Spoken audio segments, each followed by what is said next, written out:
Hello dear viewers and welcome to another video. Today we will be talking about Warhammer Mark of Chaos. Though you might be mistaken for thinking this game is about a guy called Mark and the chaos he finds himself in, Mark of Chaos is actually a real-time strategy tactics game set in the old world of Warhammer, released in 2006. It was developed by Black Hole Entertainment and published by Namco Bandai and Deep Silver. Just as we begin, dear viewers, could I please request that if you fancy it and like what this old dwarf does, then like, subscribe and share this throughout the land. What is the Warhammer universe, I hear you cry? You didn't cry? Okay, never mind. Well, the Warhammer universe by Games Workshop is, or was, a setting of high fantasy, magic and monsters. It featured all sorts of different races such as humans, dwarves of course, valiant, elves, orcs, goblins, demons and a lot more besides. Beside the seaside, beside the sea. Each of these races vied for supremacy across the old world. The various races were set to three rough alignments. There was order, essentially good, consisting of the wonderful heroic dwarves, the human empire, high elves, wood elves, Bretonnians and others. Opposed to them were chaos, which consisted of any army that swore allegiance to or worshipped the demonic chaos gods. I could write a whole essay just about this, but for now assume they are naughty, evil deities. Their forces consisted of mortal Northmen, barbarians, beastmen, chaos dwarves, which we don't talk about, and the demons of chaos themselves. Lastly, there was the third faction of destruction, which was consisted of non-chaos alliance sort of baddies, which included orcs and goblins, dark elves, ogre kingdoms, and the Skaven.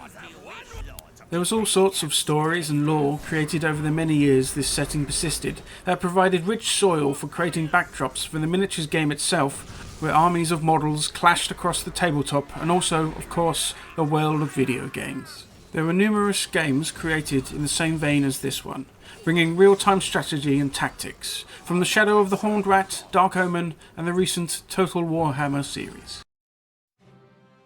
Warhammer Mark of Chaos has a wonderful start menu. There's a change profile, you can change your profile, do the tutorial, do the single player, all the campaigns and all that. Multiplayer, lots of excitement. Options, where you can check some options. You can create an army, should you wish. Look at the credits, check for an update, and quit. The art direction of the game is quite grim-dark. The palette consists of a lot of darker colours. This fits the gritty theme of the Warhammer universe well, but it is nice to see a bit of bright colours now and then.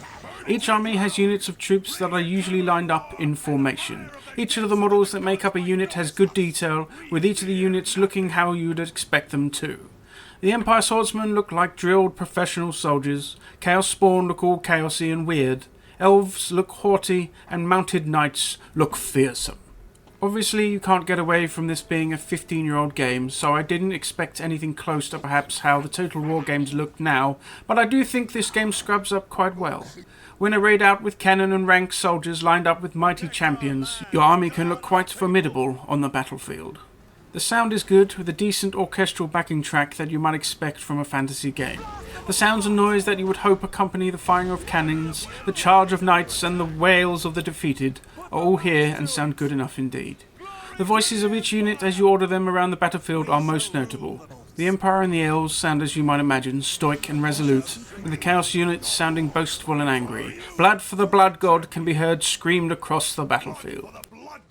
What I found most memorable, though, is the Orcs and Skaven. The Orcs are all crazy, spouting about the voices in their head, and them chopper boys being stupid. The Skaven are also funny, sucking up to you in general, talking like, "Most clever general," or "Rivals have been seen." The main single-player part of the game revolves initially around the Empire and the Chaos. The expansion Battle March features the additional Orcs and Goblins campaign. The Empire campaign revolves around your Empire captain rising through the ranks as you do battle with various baddies, leading up to the epic conflict with Chaos. It must be said that after watching the initial intro movie, which is very good, you kind of assume the story would evolve around the Empire priest and his dramatic conflict with these large demons of Chaos. But that doesn't happen, which is a little bit disappointing. The High Elves are also playable throughout this campaign. The Chaos campaign follows a lowly Chaos champion's ascent to glory as he raises up the forces of Chaos in their campaign against the Empire. Like the Empire campaign, this is solid with a good mix of missions. The campaign also features missions with the Skaven, which are good fun to players as they work out all their sneaky schemes. Sadly, I got stuck on a particular mission in the Orc campaign where you control some Dark Elves encircling a High Elf base. For whatever reason, I couldn't stop certain NPCs from forcing a fail state, so with sorrow I had to stop with this campaign. Luckily, the main Empire and Chaos campaigns were good fun and completable with no problems. Each of the campaigns sees our general traversing a world map with different missions and encounters. This is mostly linear with the odd optional mission thrown in. You start off either just with your general or with a few units of troops, untested and green. Each mission, as you fight against your foes, your troops will gain experience, becoming stronger and adding more models to each of them. At various points you are able to upgrade your units with stronger armor and weapons, as well as adding champions, musicians and standard bearers. As well as the sense of progression of your army turning into a well-oiled professional fighting force, this parallels the army building aspect of the tabletop game. Okay, but what actually happens in a mission?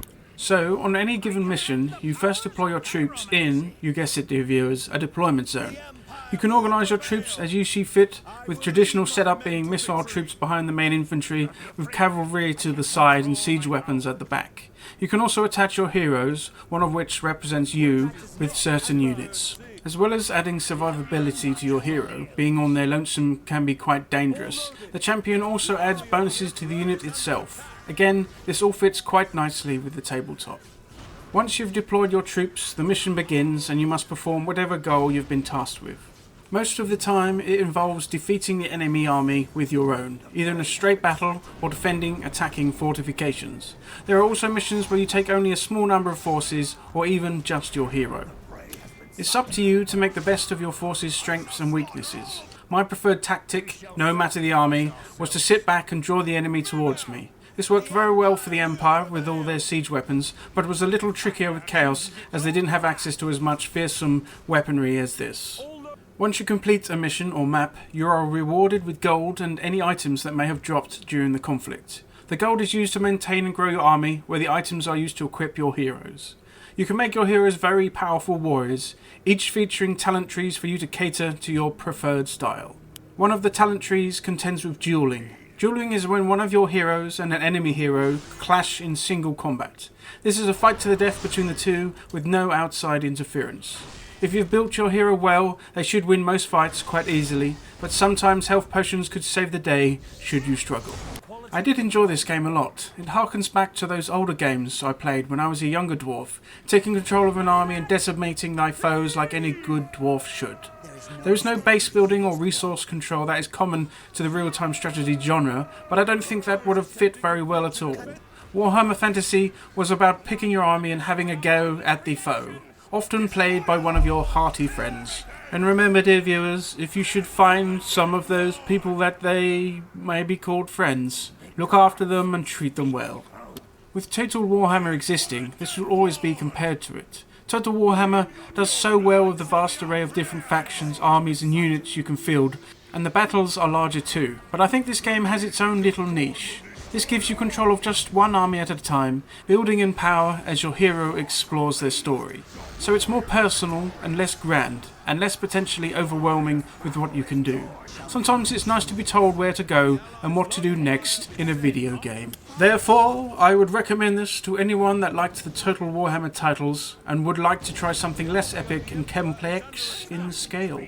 If you like strategy games in general, this might interest you as well.